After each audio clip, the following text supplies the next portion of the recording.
So this is my second time introducing Angelo Letizia.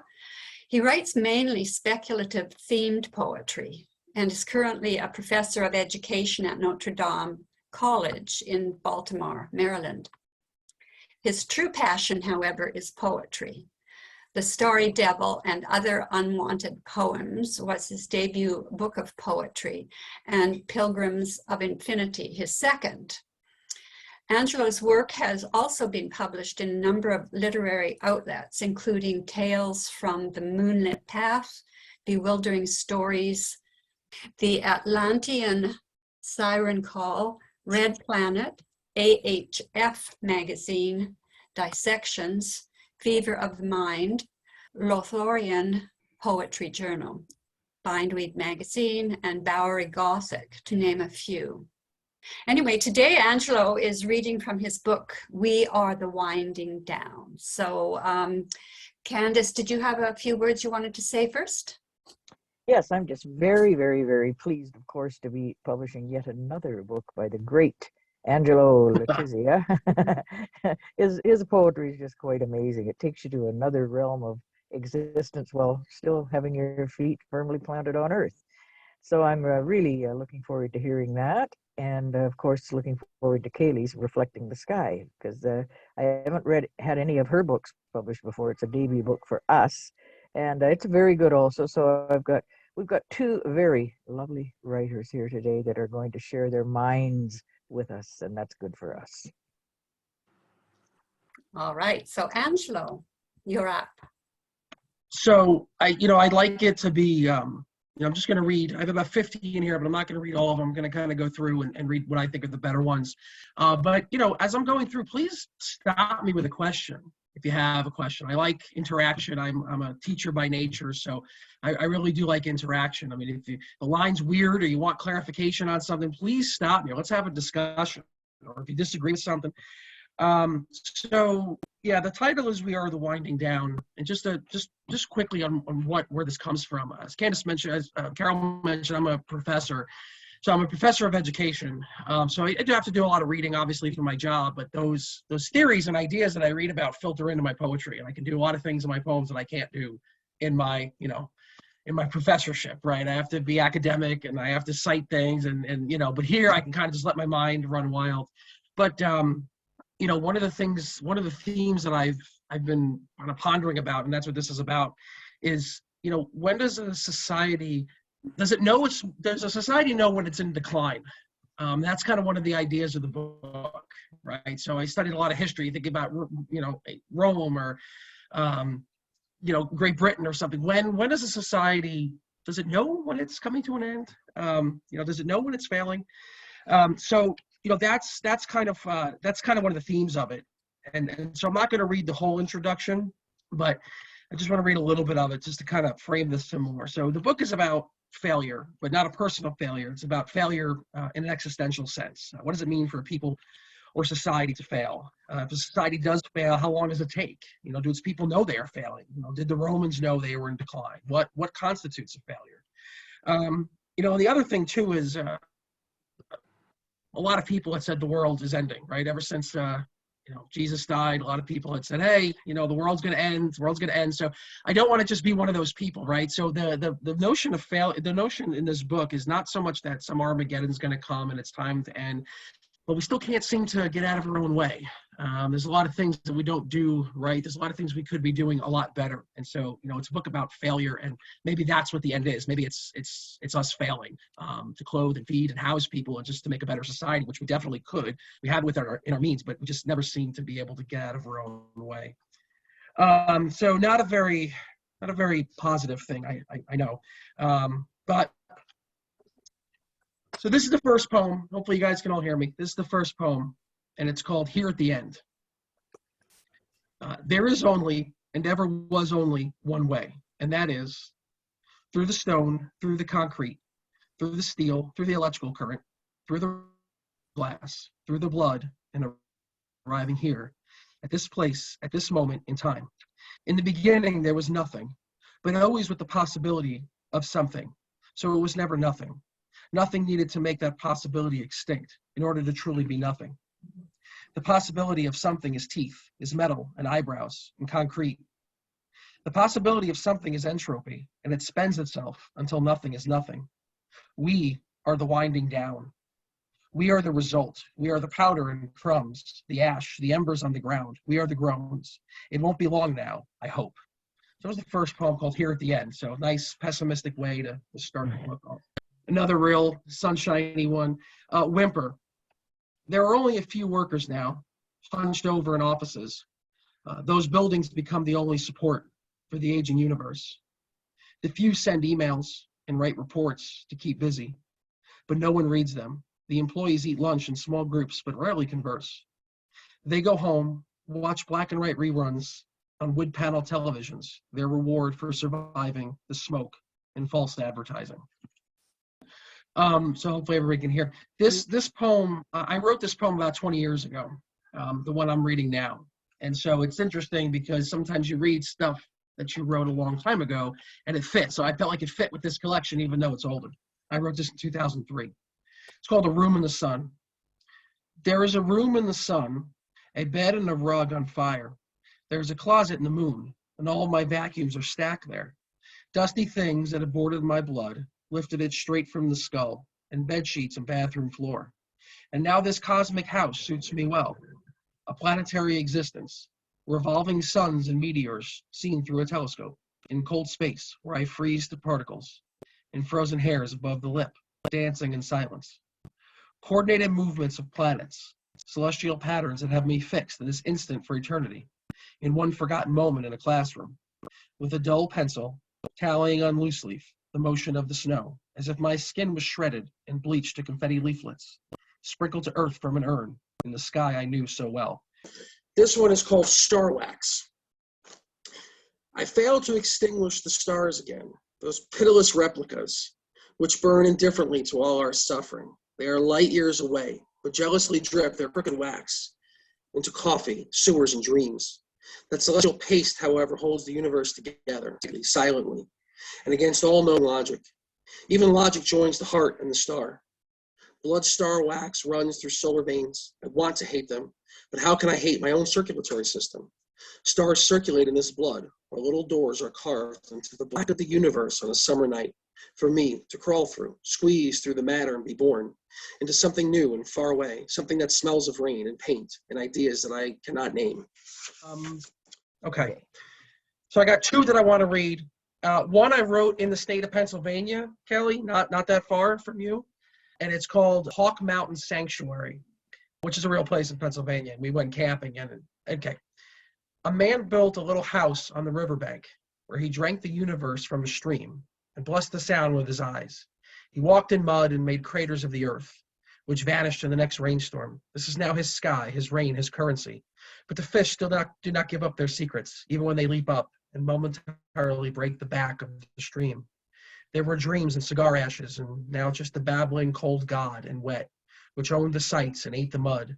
This is a sovereign kingdom built on the mossy rocks and fishhooks, far away from logic.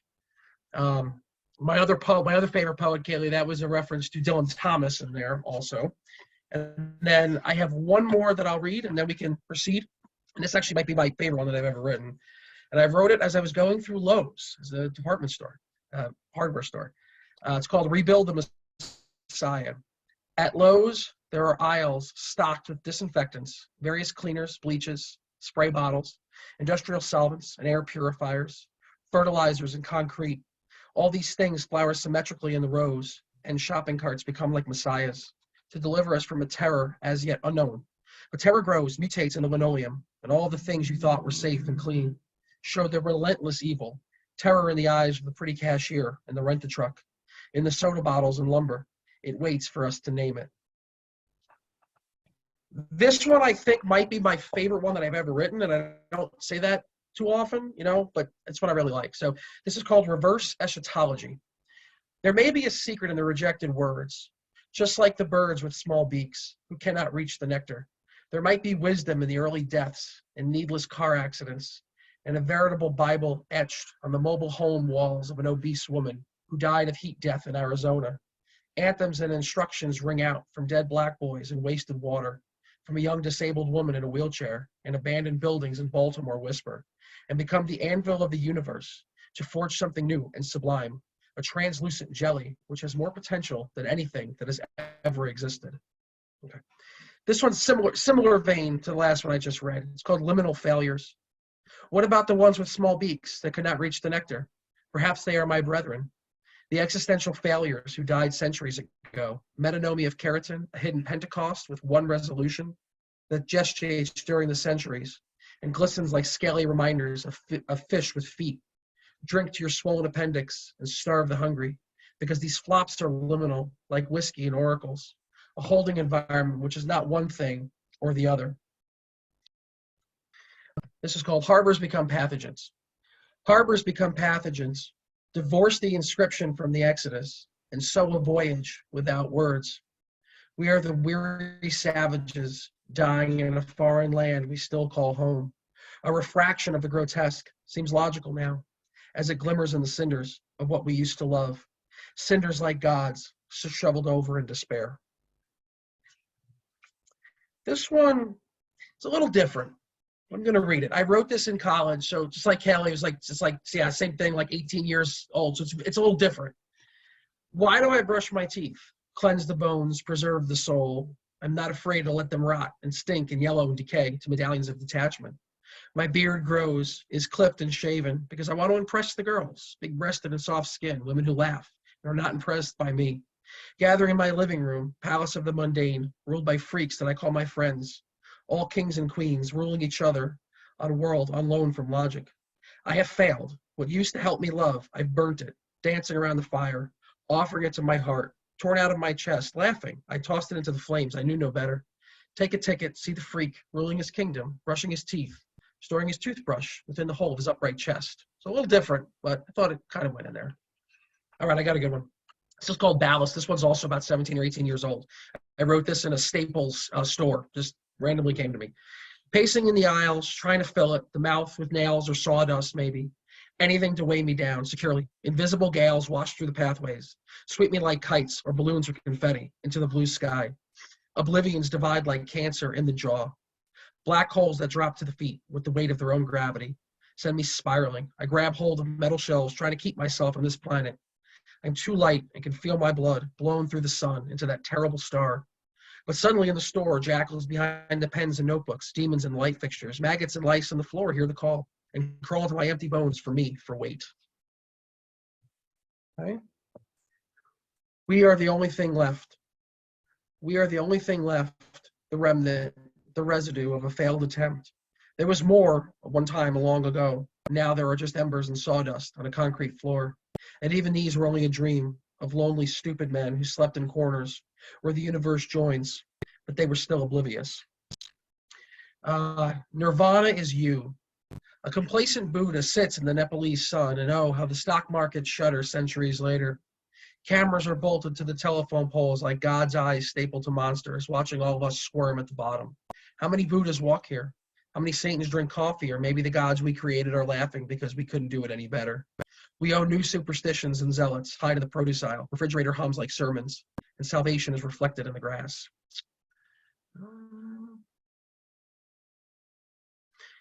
This is called Eschatology, Let Us Hear. The pilgrims and ambassadors sit quietly. One tends the fire.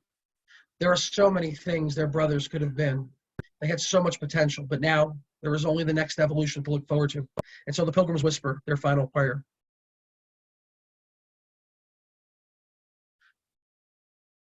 All right, and I'm going to read one more that I read in the beginning because I like it.